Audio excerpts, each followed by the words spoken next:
প্রিয় দর্শক, মনি biscuit channel I বিশ্বকাপ আয়োজনে এই মুহূর্তে আমার সাথে আছেন আর্জেন্টিনার একনিষ্ঠ ভক্ত, আপনাদের সকলের প্রিয় সঙ্গীত শিল্পী জাকিয়া সুলতানা কর্নিয়া। নিজের অনুভূতিটা কেমন?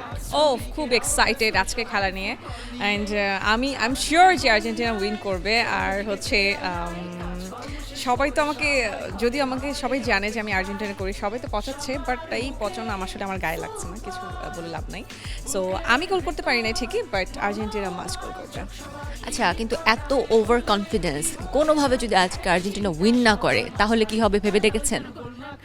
তাহলে কি হবে? তাহলে ব্রাজিলের মতো অবস্থা হবে। না, আসলে আমি সেটা ভাবতেই চাই না। আর্জেন্টিনা সবাই বলছে যে খালি মেসি ছাড়া আসলে মানে কেউ নেই, বাট রোমেরো, তারপরে ইনজো সবাই কিন্তু খুব ভালোভাবে খেলছে এবং মেসি ছাড়াও কিন্তু যে গোল হয় সেটা কিন্তু অলরেডি আর্জেন্টিনা দল দেখিয়ে দিয়েছে। আর সবচেয়ে বড় কথা, আর্জেন্টিনার গ্রুপের মধ্যে, টোটাল গ্রুপের মধ্যে ওদের একটা বন্ডিং আছে। সবাই কিন্তু সবার মতো করে খুব ট্রাই করে যে তাদের বেস্টটা দেওয়ার জন্য। সো এইটা একটা ব্যাপার। যেমন গত ম্যাচে আমি দেখেছি যে মেসি খুব সুন্দর করে রোমেরো বা এনজো ওদেরকে গোলটা বানিয়ে দিচ্ছে এবং ওরা খুব সুন্দর ওয়েতে হেড কিক করলো, রাইট? সো এই ব্যাপারগুলো আসলে এই আর্জেন্টিনার মধ্যে এই বন্ডিংটা খুব দেখে আসলে ভালো লেগেছে, যেটা আসলে অন্যান্য যারা খেলছে তাদের মধ্যে একটু কম পেয়েছি আমি।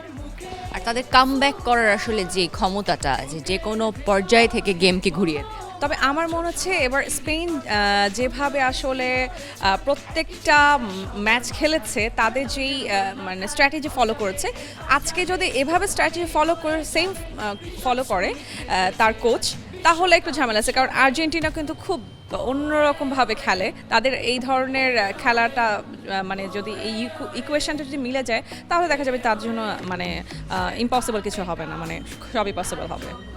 সো একটু জানতে চাই যে আজকে ম্যাচটা কাদের সাথে দেখবেন বা কোথায় দেখবেন? আমার তো ইচ্ছা আছে চ্যানেলের সাথে, কারণ অলরেডি আমি চ্যানেলের এখান থেকে ইনভাইটেশন পেয়েছি। আমার খুব পছন্দের একজন মানুষ লুইপা, ও আমাকে নক করেছিল যে তুমি আসো, আমরা সবাই মিলে একসাথে খেলা দেখবো। সো মানে ইচ্ছা আছে, এখন দেখা যাক। সো চ্যানেল আই প্রাঙ্গণে বা চ্যানেল আই সকল শিল্পীদের সাথে নিয়ে আজকে কিন্তু ফাইনালের ম্যাচটা আমরা উপভোগ করতে যাচ্ছি। এটাও চ্যানেল আইয়ের জন্য একটা নতুন অভিজ্ঞতা হতে চলেছে বলবো, এবং শিল্পীদের সাথে পেয়ে আমরা ভীষণভাবে আনন্দিত। সো গোল করতে না পারলেও কিন্তু আমাদের পক্ষ থেকে একটা উপহার আছে এসএমসি মনি বিস্কিটের এই সুন্দর প্যাকেজটি। Thank you so much. Thank you.